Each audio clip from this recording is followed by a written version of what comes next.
La justice tunisienne a décidé mercredi de juger 19 personnalités politiques, dont le chef du Parlement et président du parti Nahda Rachid El Ghannouchi et l'ancien président Monsef El Marzouki pour des infractions électorales. Le vice-président de l'instance supérieure indépendante pour les élections, Farouk Bouaskar, est revenu sur l'affaire, assurant que la justice doit se saisir des crimes électoraux les plus graves avant leur prescription.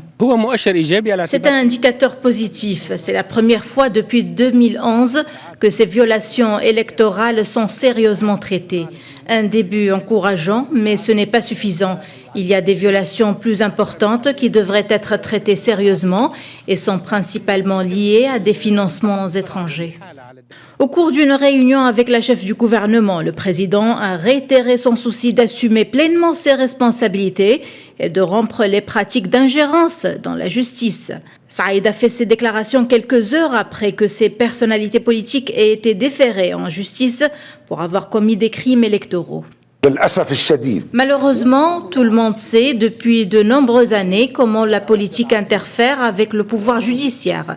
Ils ont mis en place une loi sur mesure pour le Conseil supérieur de la magistrature, s'ingère dans les verdicts et contrôle un certain nombre de dossiers. Selon des experts judiciaires, ces crimes électoraux induisent des pénalités financières. L'amende infligée à l'infraction de l'interdiction de la publicité politique varie entre 5 et 10 000 dinars. Quant à la propagande pendant le silence électoral, la pénalité est entre 3 et 20 000 dinars.